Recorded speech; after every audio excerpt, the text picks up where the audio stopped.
Radhe Radhe everyone. आज की video में मैं आपको साल की सबसे बड़ी एकादशी निर्जला एकादशी की बहुत ही सरल पूजा विधि बताऊंगी। निर्जला एकादशी के दिन भगवान विष्णु का पूजन किया जाता है और इस दिन जल का दान करना बहुत ज़्यादा शुभ और पुण्य फलदायी माना जाता है। निर्जला एकादशी की पूजा विधि बहुत ही सरल है।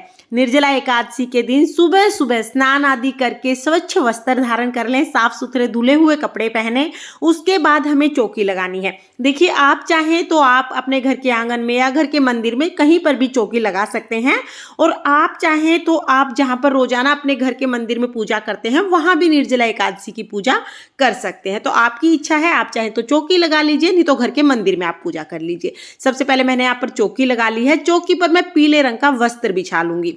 तो यहाँ पर मैंने पीले रंग का वस्त्र बिछा लिया है। अगर आप घर के मंदिर में भी पूजा कर रहे हैं ना, तो पीले रंग का आसन जरूर बिछाइएगा, क्योंकि भगवान विष्णु को पीला रंग अति प्रिय है। अब हम यहाँ पर थोड़े से तिल या फूल रख देंगे। तो मैंने यहाँ पर फूल रखे हैं। फूल के ऊपर मैं भगवान विष्णु को विराजमान करूंगी। तो भगवान विष्णु की फोटो या मूर्ति, जो भी स्वरूप आपके पास है, आप उन्हें विराजमान कर दें। अगर आप लड्डू गोपाल जी की सेवा करते हैं तो हमारे लड्डू गोपाल जी भी भगवान विष्णु का ही बाल स्वरूप है। इस दिन लड्डू गोपाल जी का आप स्नान श्रृंगार करें और उसके बाद लड्डू गोपाल जी को भी आप यहाँ पर जरूर विराजमान कर लें। और देखिए, निर्जला एकादशी के दिन जल से भरे हुए घड़े का दान करना बहुत महत्वपूर्ण होता है। तो कोरा नया घड़ा लेके आना है मिट्टी का, उसको कंठ तक जल से भर लें, उसके कंठ पर मोली बांध लें, स्वास्तिक बना दें उस पर, और ढक्कन जरूर लगा दें। इस जल में थोड़ी सी चीनी डाल लें, ज्यादा चीनी नहीं डालनी है, नहीं तो घड़ा खराब हो जाता है। तो थोड़ी सी चीनी इसमें डाल लें। उसके बाद इस पर कोई भी फल आप रख सकते हैं, फल नहीं है तो आप चीनी रख सकते हैं।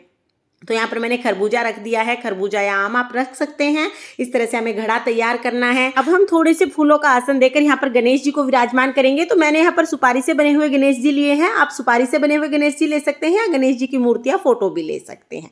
सबसे पहले हम शुद्धिकरण करेंगे, तो सभी पर जल के छींटे लगाकर हम स्नान करा देंगे। उसके बाद हम देखिए, एक प्लेट में मैंने यहाँ पर दिया जला लिया है। आप तिल के तेल का या देसी घी का दिया जला सकते हैं। सभी को हम वस्त्र स्वरूप कलावा समर्पित कर देंगे। तो यहाँ गणेश जी को, भगवान विष्णु को हमने वस्त्र स्वरूप कलावा समर्पित कर दिया। लड्डू गोपाल जी को हमने पहले ही वस्त्र पहना दिए हैं, और जो कलश है उसके कंठ पर भी हमने कलावा बांध दिया था। अब हम जनेऊ समर्पित करेंगे। तो अगर आपके पास जनेऊ है तो आप जनेऊ समर्पित कर दीजिए, नहीं है तो आप कलावा भी समर्पित कर सकते हैं, वो भी वस्त्र होता है। इसके बाद हम चंदन से तिलक कर देंगे। एकादशी के दिन आप चंदन से तिलक करें, चंदन ना हो तो आप हल्दी से भी तिलक कर सकते हैं। तिलक करने के बाद फिर हम तिल समर्पित करेंगे। देखिए, एकादशी में चावल बिल्कुल उपयोग नहीं किए जाते हैं, चावल की जगह पर आप तिल उपयोग कर सकते हैं। तो तिल यहाँ पर हम समर्पित करेंगे। जो भी फूल आपके पास हो वो फूल आप समर्पित करें। और देखिए, निर्जला एकादशी पर बहुत ज्यादा गर्मी हो जाती है, तो जल के साथ साथ हाथ से जो हवा करने का पंखा होता है ना, जिसे बीजना कहते हैं, इस पंखे का भी दान करना बहुत महत्वपूर्ण होता है, बहुत अच्छा माना जाता है। तो हाथ का पंखा भी आप जरूर ले लें और इसका दान भी आप इस दिन जरूर करें। तो यहाँ पर हम पंखा समर्पित कर देंगे। चीनी हम समर्पित करेंगे। तो भोग के लिए सबसे पहले तो गणेश जी को चीनी समर्पित कर देंगे हम। तो यहाँ पर भोग समर्पित कर दिया गणेश जी को। अब हम विष्णु भगवान को और लड्डू गोपाल जी को सभी को भोग समर्पित करेंगे। तो विष्णु भगवान को जब आप भोग समर्पित करें तो उसमें तुलसी दल जरूर डाल लें। आप कोई भी दूध से बनी हुई मिठाई का भोग समर्पित कर सकते हैं, किसी भी ऋतु फल का भोग समर्पित कर सकते हैं, लेकिन अन्न का भोग एकादशी पर बिल्कुल समर्पित नहीं किया जाता है। तो आप फलाहार भोग ही समर्पित करें।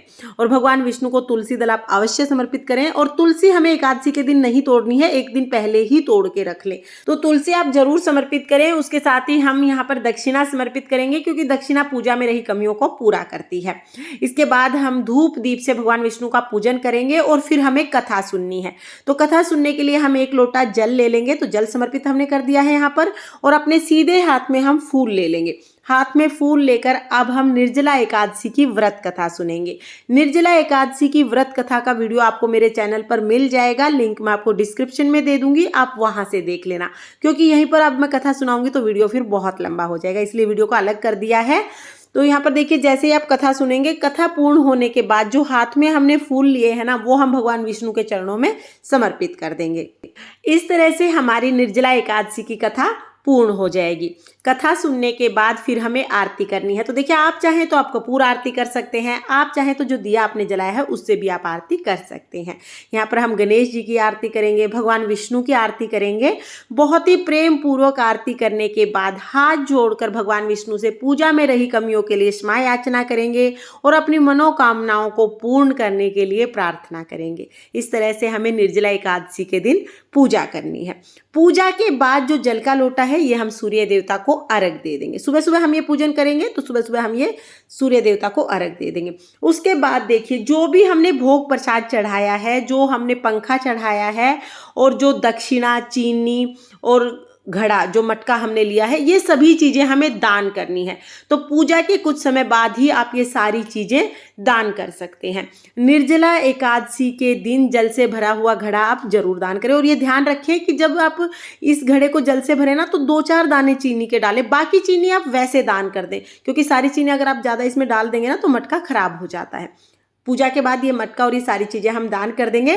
चौकी हमें अगले दिन उठानी है, शाम को भी हमें इस चौकी पर दिया बाती जरूर करना है। तो इस तरह से निर्जला एकादशी का पूजन किया जाता है। फ्रेंड्स, निर्जला एकादशी के दिन व्रत 2 तरह से किया जाता है। कुछ लोग तो पूरा दिन निर्जला रहकर व्रत करते हैं, तो आप निर्जला व्रत कर सकते हैं, वो तो सबसे उत्तम है। लेकिन अगर आप पूरा दिन निर्जला नहीं रह सकते हैं तो पूजा करने के बाद जो ये जल से भरा हुआ घड़ा है इसको दान कर दें, उसके बाद आप जल ग्रहण कर सकते हैं। तो इस तरह से भी आप निर्जला एकादशी का व्रत कर सकते हैं। और अगर व्रत ना भी कर पाए तो निर्जला एकादशी के दिन आप भगवान विष्णु का पूजन जरूर करें और घड़े का आप दान जरूर करें। अगर आपके पास भगवान विष्णु की फोटो या प्रतिमा नहीं है तो सिर्फ घड़े का पूजन भी आप कर सकते हैं। वहीं पर भगवान विष्णु का ध्यान करके घड़े का पूजन करके आप घड़े को दान कर सकते हैं। देखिए, बहुत से लोग तो निर्जला एकादशी के दिन प्याऊ लगाते हैं, लोगों को भंडारा करवाते हैं, सबको जल पिलाते हैं। इतना अगर ना भी हो सके तो कम से कम 1 घड़ा तो हम सभी दान कर ही सकते हैं। फ्रेंड्स, अगर निर्जला एकादशी की ये सरल पूजा विधि आपको पसंद आई हो तो प्लीज वीडियो को लाइक करना और मेरे चैनल को सब्सक्राइब कर लेना। फिर मिलते हैं किसी और वीडियो के साथ। तब तक के लिए जय श्री कृष्णा, राधे राधे।